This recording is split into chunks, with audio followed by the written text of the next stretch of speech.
മിൽമ തിരുവനന്തപുരം മേഖലയിലെ തൊഴിലാളി സമരം ഒത്തുതീർപ്പായി. ഇന്ന് രാത്രി 12 മണി മുതലുള്ള ഷിഫ്റ്റിൽ ജീവനക്കാർ ജോലിയിൽ പ്രവേശിക്കും. ജീവനക്കാരുടെ സ്ഥാനക്കയറ്റത്തിൽ ബോർഡ് യോഗം ചേർന്ന് തീരുമാനമെടുക്കുമെന്ന് മിൽമ തിരുവനന്തപുരം മേഖലാ യൂണിയൻ ചെയർപേഴ്സൺ മണി വിശ്വനാഥ് അറിയിച്ചു. ഇന്ന് ഞങ്ങളെല്ലാവരും കൂടെ ചേർന്നിരുന്ന് അത് ഒത്തുതീർത്ത് അവരെ സമരമുഖത്തു നിന്ന് മാറാമെന്നും തുടർന്നുള്ള പ്രവർത്തനങ്ങളിൽ എല്ലാവരും സജീവമായിട്ടുണ്ടാകുമെന്നും തൊഴിലാളികൾക്ക് വേണ്ടി നേതാക്കന്മാർ പറയുകയുണ്ടായി. ഞങ്ങളുടെ എല്ലാവരുടെ കൂടെ ചർച്ചയിൽ ഞങ്ങൾ വൻ വിജയത്തിലാണ് ഇപ്പോൾ ഇവിടെ നിൽക്കുന്നത്.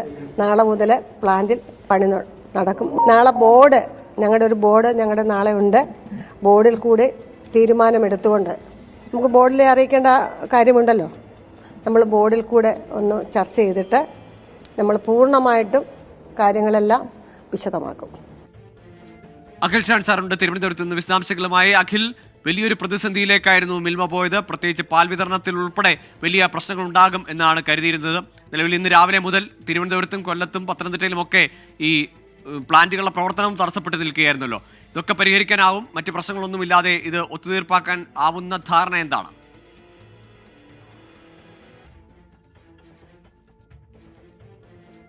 ഗോകുൽ, അങ്ങനെ തന്നെയാണ്. അതായത് ഈ മിൽമയുടെ തിരുവനന്തപുരം മേഖലാ യൂണിയനിലെ തൊഴിലാളികൾ അവർ നടത്തി വന്ന സമരം അത് വലിയ പ്രതിസന്ധിയാകും. അതുപോലെ തന്നെ ഈ പാൽ വിതരണം ഉൾപ്പെടെ തടസ്സപ്പെടുമെന്ന് കണ്ടപ്പോഴാണ് സർക്കാർ ഇതുമായി ബന്ധപ്പെട്ട് കുറെ കൂടി അനുകൂലമായ സമീപനം സ്വീകരിച്ചത്. അതിന് പിന്നാലെയാണ് ഈ തൊഴിലാളികളെ ചർച്ചയ്ക്കായി വിളിച്ചതും. തിരുവനന്തപുരം മേഖലയിലെ തൊഴിലാളികളെയാണ് ഇന്ന് വൈകിട്ട് ചർച്ചയ്ക്ക് വിളിച്ചത്.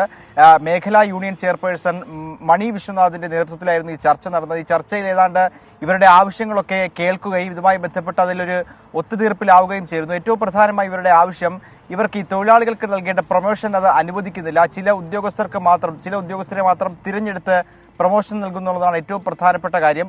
നമുക്കറിയാതുപോലെ കഴിഞ്ഞ ദിവസവും ഇതുമായി ബന്ധപ്പെട്ട് ഈ തൊഴിലാളികൾ സമരം ചെയ്തിരുന്നു. ഈ ചെയർപേഴ്സണെ ഉൾപ്പെടെ തടഞ്ഞു വെച്ചുള്ള സമരം കഴിഞ്ഞ ദിവസം ഉണ്ടായിരുന്നു. ഇക്കാര്യത്തിൽ പോലീസ് 40 പേർക്കെതിരെ കേസ് എടുത്തിട്ടുണ്ട്. അത് അനധികൃതമായ ഇന്റർവ്യൂ തടഞ്ഞതിനാണ് ഇത്തരത്തിലൊരു കേസ്. ആ കേസ് പിൻവലിക്കണമെന്നും ഇവരുടെ ആവശ്യമുണ്ടായിരുന്നു. ഈ രണ്ട് ആവശ്യങ്ങളും ഈ യോഗത്തിൽ ചർച്ച ചെയ്തിട്ടുണ്ട്. ഇത് നാളെ 11 മണിക്ക് മിൽമയുടെ ബോർഡ് യോഗം ചേരും. ഈ ബോർഡ് യോഗത്തിൽ കൂടി ഈ വിഷയം അവതരിപ്പിച്ചതിന് ശേഷം ഇത് പിൻവലിക്കുന്ന കാര്യത്തിൽ ഉൾപ്പെടെ തീരുമാനമെടുക്കും. അതോടൊപ്പം തന്നെ ഇവരുടെ പ്രൊമോഷന്റെ കാര്യത്തിലും ഇവർക്കൊരു ഉറപ്പ് നൽകിയിട്ടുണ്ട്. ഉദ്യോഗസ്ഥർക്ക് പ്രൊമോഷൻ നൽകുന്നതിനൊപ്പം തന്നെ ഇവർക്കും പ്രൊമോഷൻ നൽകുമെന്നുള്ള കാര്യത്തിൽ ഒരു ഉറപ്പ് ലഭിച്ചിട്ടുണ്ടെന്നും ഈ തൊഴിലാളികൾ ഇപ്പോൾ പറയുന്നുണ്ട്. എന്തായാലും സമരം ഒത്തുതീർപ്പായിട്ടുണ്ട്. ഗോകുൽ, ശരി. അഖിൽ ഷാൻ സാറാണ് വിശദാംശങ്ങൾ നൽകിയത്. മിൽമ തിരുവനന്തപുരം മേഖലയിൽ തുടർന്നു വന്നിരുന്ന സമരം പ്രതിഷേധം അത് അവസാനിപ്പിക്കാനുള്ള ധാരണയായിട്ടുണ്ട്.